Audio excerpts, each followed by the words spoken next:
आज के इस युग में बिजली भी वायरलेस होती अगर लोग इस वैज्ञानिक को अहमियत दे दिए होते तो। एक ऐसा वैज्ञानिक जिसके आविष्कारों पर आज सब कुछ चल रहा है, मोबाइल से लेकर इंटरनेट, बिजली से लेकर मोटर और पंखा, सारी जरूरतों की चीजें इस वैज्ञानिक की ही देन है। आज एक ऐसे ही व्यक्ति की कहानी हम आपको बताएंगे जिसके आविष्कारों पर आज की दुनिया टिकी हुई है और उसकी दुखद कहानी सुनकर आप भावुक हो जाएंगे। दोस्तों, एक व्यक्ति थे जॉन कैडमैन। जॉन कैडमैन एक इंजीनियर थे। तो इन्होंने क्या किया कि एक मॉडल बनाया। इस मॉडल के जरिए वो ये साबित करना चाहते थे कि मिस्र में बना पिरामिड इलेक्ट्रोमैग्नेटिक एनर्जी प्रोड्यूस करता है, बल्कि इसे बनाया ही इसलिए गया था। इनका कहना था कि पिरामिड उसी तरह से काम कर सकता है जैसे कि निकोला टेस्ला का वार्डेनक्लिफ टावर। निकोला टेस्ला ने भी वार्डेनक्लिफ टावर इसलिए ही बनाया था ताकि बिना तारों के बिजली पैदा की जा सके। इसके बाद जब क्रिस्टोफर डन ने the Giza power plant technologies of ancient Egypt नाम से बुक पब्लिश की तो इस बारे में इस बात को और भी ज्यादा जोर मिला कि हो सकता है कि पिरामिड से ऐसा किया जा सकता हो। इसलिए इस किताब के बाद दुनिया भर में साइंटिस्ट और इंजीनियर्स ने मिस्र के पिरामिडों के स्ट्रक्चर वगैरह की डीप स्टडी करना शुरू कर दी। काफी स्टडीज के बाद साइंटिस्ट और रिसर्चर्स को भरोसा हो गया कि ये पिरामिड इसलिए नहीं बनाए गए थे कि राजा महाराजाओं की मम्मियों को बनाकर उसमें रखा जाए, बल्कि इनको बनाने के पर्पस था इलेक्ट्रोमैग्नेटिक एनर्जी प्रोड्यूस करना। बता दें, यूं तो पूरे मिस्र में छोटे बड़े सारे पिरामिड्स की कुल संख्या 118 है, लेकिन इनमें से जो सबसे बड़ा पिरामिड है वो है पिरामिड ऑफ गीजा, यानी गीजा में बना पिरामिड। इस पिरामिड को कहा जाता है कि इसे खुफू नाम के रूलर की मम्मी के लिए बनाया गया था और इसमें खुफू की कब्र है। लेकिन अब तक हुई रिसर्चेस में इस पिरामिड के अंदर से कहीं से भी कोई भी कब्र नहीं मिली है। वहीं दूसरे पिरामिड्स की बात करें तो जब भी किसी पिरामिड में कोई मम्मी मिली है तो उसके साथ दूसरी चीजें भी जरूर मिलती हैं, लेकिन मिस्र के इस सबसे बड़े पिरामिड में अब तक ऐसा कुछ भी नहीं मिल सका है। वहीं इस पिरामिड का जो साइज है उससे अंदाजा लगाया जा सकता है कि इसके कंस्ट्रक्शन में कम से कम 20,000 लोगों की जरूरत पड़ी होगी और इसे कम से कम 20 साल बनाने में लगे होंगे। वहीं इसे बनाने के लिए जिन पत्थरों का इस्तेमाल किया गया है उनकी शेप भी बड़ी सटीक है। यही नहीं, बहुत से पत्थरों का वजन तो 5 टन तक का है। इसके अलावा पिरामिड्स को बनाने में जिन पत्थरों का यूज किया गया है उनमें से तो बहुत से पत्थरों को 500 मील की दूरी से भी ले जाया गया था, जबकि उस दौर में रास्तों और व्हीकल्स की बात करें तो ना ही रास्ते आज जैसे हुआ करते थे और ना ही व्हीकल्स की तो बात ही छोड़ दीजिए। और तो और ये जानकर आप दंग रह जाएंगे कि इस पिरामिड में 23 लाख पत्थर लगे हुए हैं। ये तो बात हुई दोस्तों पत्थरों की, लेकिन इन पत्थरों के अलावा भी पिरामिड को बनाने के लिए जिन मटेरियल का इस्तेमाल किया गया है उसी तरह के मटेरियल का इस्तेमाल आज इलेक्ट्रिसिटी को प्रोड्यूस करने के लिए भी किया जाता है। जैसे बात करें इनके सबटेरेनियल चैम्बर की तो ये चैम्बर वोल्ट की तरह काम करता है और झटके मारता है और शॉक वेव प्रोड्यूस करता है। यही नहीं, इसमें मौजूद किंग और क्वीन के जो चैम्बर्स हैं वो पीजो इलेक्ट्रिक नाम के हैं, तो इस तरह से हाई प्रेशर में कंडक्ट की तरह काम कर सकता है। और इन सब के अलावा पिरामिड के एक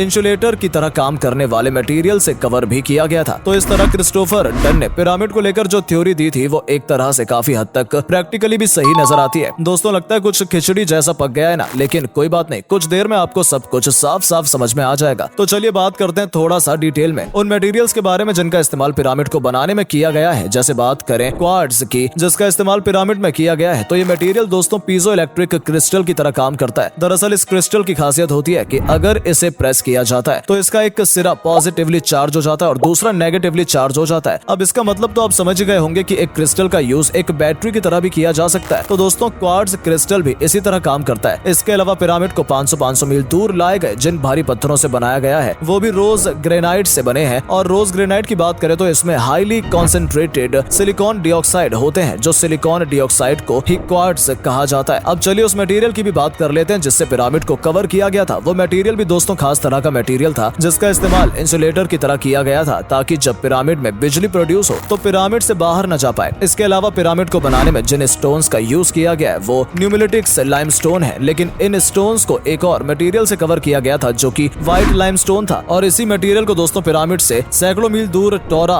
नाम की एक जगह से मंगाया था, इसलिए ये लेयर एक इंसुलेटर की तरह काम करती है। ये तो बात हुई पिरामिड के बाहर की। अब चलिए अंदर की बात कर लेते हैं। साल 1993 में पिरामिड में एक नया होल मिला था जिसके जरिए पता चला कि वहाँ एक और चैम्बर है। अब उस समय तो इस चैम्बर के बारे में ज्यादा कुछ पता नहीं चल सका क्योंकि उस समय टेक्नोलॉजी इतनी ज्यादा हाईफाई नहीं हुआ करती थी। लेकिन साल 2011 में इस चैम्बर को रोबोटिक कैमरे की मदद से पूरी तरह खंगाल लिया गया था कि आखिर इसमें क्या है। इसी चैम्बर को दोस्तों नाम दिया गया था क्वींस चैम्बर। इस चैम्बर के बारे में कहा जाता है कि इसमें किसी तरह की केमिकल रिएक्शन होती थी जिससे हाइड्रोजन गैस प्रोड्यूस होती थी। अब आप सोच रहे होंगे कि गैस प्रोड्यूस होती थी या नहीं, इस बात का पता कैसे चला। दरअसल दोस्तों क्वींस चैम्बर में 2 शाफ्ट्स हैं जिनमें से एक में हाइड्रोलिक एसिड के ट्रेसेस मिले और दूसरी में जिंक क्लोराइड के ट्रेसेस मिले हैं। अब इन दोनों को अगर मिलाया जाए तो हाइड्रोजन गैस बन सकती है जो कि हाई प्रेशर में कंडक्टर की तरह काम करेगी। इस सब के अलावा पिरामिड के नीचे 330 फीट के एक सबट्रेनियल चैम्बर मिला है। इसी तरह अगर पिरामिड के टॉप की बात की जाए तो इजिप्शियन ट्रेडिशनल के अकॉर्डिंग पिरामिड्स के जो टॉप होते हैं उन्हें कैप स्टोन कहा जाता है, लेकिन पिरामिड से कैप स्टोन गायब है। अब ऐसे में कई एक्सपर्ट्स कहते हैं कि इस कैपस्टोन को गोल्ड का होना चाहिए। इस हिसाब से अगर ये वाकई में गोल्ड का रहा होगा तो शायद ये एक पावर प्लांट की तरह काम करता होगा, क्योंकि कैपस्टोन के साथ पावर प्लांट की थ्योरी बिल्कुल सटीक बैठ जाती है। अब दोस्तों जॉन कैडमिन कहते हैं कि अगर किसी शाफ्ट में सबटेरेनियन चैम्बर में पानी जाता है और वो वाल्व तक पहुंचेगा तो वो वाल्व बार बार खुलेगा और बंद होगा। इससे शॉक वेव पैदा होगी और फिर शॉक वेव जब क्वार्ट्ज क्रिस्टल तक पहुंचेंगी तो एयर आयनाइज हो जाएगी और फिर पिरामिड में बाकी मटेरियल से इसे पिरामिड के टॉप में फोकस किया जा सकता है। इस तरह पिरामिड इलेक्ट्रोमैग्नेटिक एनर्जी प्रोड्यूस कर सकता है। लेकिन अब सवाल उठता है कि आखिर इस दौर में लोग बिजली का करते क्या थे। तो दोस्तों इस बारे में कहा जाता है कि पिरामिड भी निकोला टेस्ला के मॉडल की तरह वायरलेस इलेक्ट्रिसिटी ट्रांसफर करते थे। इस बारे में बता दें कि साल 1897 में निकोला टेस्ला ने एक डिजाइन पेटेंट करवाया था, लेकिन उन्हें इसे प्रैक्टिकली प्रूफ करने के लिए प्रोजेक्ट के लिए पैसे चाहिए थे। इसलिए उन्होंने उस समय के लिए एक बड़े बिजनेसमैन जेपी मॉर्गन से बात की और कहा कि वो अगर पैसों के मामले में मदद करते हैं तो वो उन्हें एक कम्युनिकेशनल सिस्टम बनाकर देंगे। लेकिन फिर उन्होंने सोचा कि क्यों ना लोगों को बिना तारों के इलेक्ट्रिसिटी प्रोवाइड कराई जाए। इसलिए उन्होंने इस बड़े प्रोजेक्ट पर पैसे खर्च कर दिए, जिस वजह से जेपी मॉर्गन काफी गुस्सा हुए। वैसे उनके गुस्से की वजह थी कि टेस्ला ऐसी चीज बनाने जा रहे थे जिससे मॉर्गन के बहुत से बिजनेस बंद हो जाते, जैसे मॉर्गन का कॉपर वायर बनाने का बिजनेस, कोयले का बिजनेस, इस तरह के कई बिजनेस बंद हो जाते। इसलिए मॉर्गन ने फंडिंग बंद कर दी। लेकिन फिर भी टेस्ला ने इस प्रोजेक्ट को पूरा करने के लिए उधार पर पैसे लिए। लेकिन साल 1917 तक उन पर इतना कर्जा चढ़ गया कि उस प्रोजेक्ट को डिस्ट्रॉय कर दिया गया। दोस्तों टेस्ला पर इतना कर्जा चढ़ गया था कि आखिर में वो एक होटल के कमरे में गरीबी की वजह से मरे हुए मिले थे। उस समय उनकी उम्र 84 साल की थी। टेस्ला की मौत के बाद दोस्तों FBI के एक इंजीनियर जॉन ट्रम्प को बुलाकर टेस्ला के पेपर्स की जांच करवाई। ये डोनाल्ड ट्रम्प के अंकल थे।